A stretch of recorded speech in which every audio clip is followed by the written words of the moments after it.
Now to kick us off with the first fight of the night, Marc-Andre Barriult, the power bar, gets the hometown win against Eryk, ya boy, Anders. And I thought this was a very competitive back-and-forth fight. I took a flyer on Anders, given that he's big, he's strong, he has the ability to kind of mitigate what Marc-Andre Barriult does best. But at the end of the day, man, they really are two wrecking balls that have a very similar style that just clashed in the middle. Now, how did this fight turn out to be 30-27 in favor of Marc-Andre Barriult, given it was fight of the night, right? So clearly it was competitive back and forth.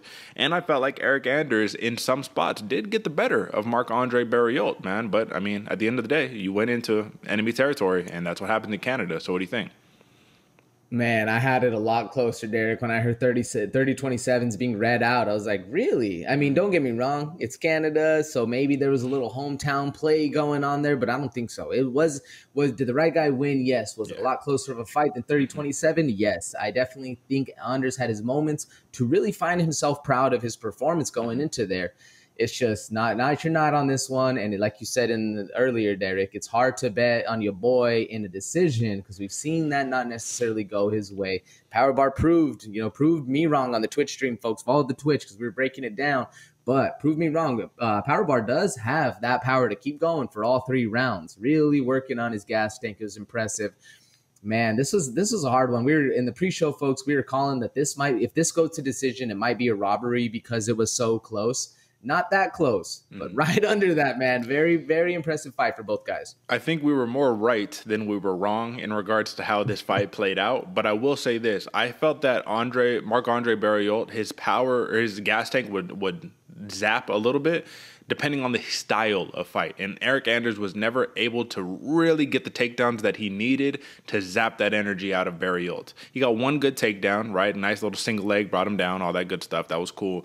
But I mean, you got to give it up to the takedown defense of Barriult, man. He played the perfect game plan to be able to mitigate being exhausted in the 3rd round of the fight. And then Eryk Anders, the biggest problem, I think, is that he just wasn't able to keep up volume-wise over the course of 3 rounds. So I felt like it was like 1st round, Barriult, 2nd round, Anders, 3rd round, close, but Barriult ran away with it towards the end. So that's why I thought it was closer, 29-28 personally.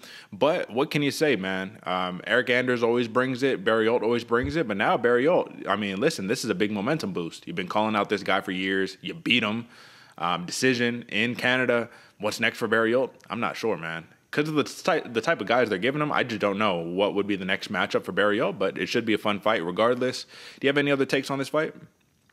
Nah, man, I was thinking about what you were saying. Who's the next guy they're going to give Barriult? Who's the guy that's going to push Barriult to really become the star he wants to be and grow and, provide for his family and all that stuff?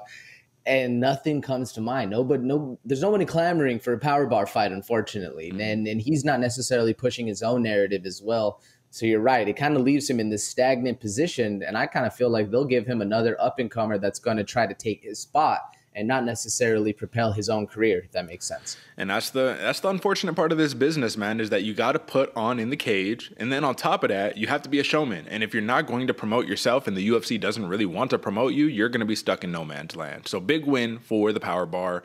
I'm excited to see the next fight for Eryk Anders. I'm also excited to see it for Barriult. But I think that Eryk Anders left with a little more pop out of this fight, even though he lost in a weird way. You know what I mean? $50K across the board regardless.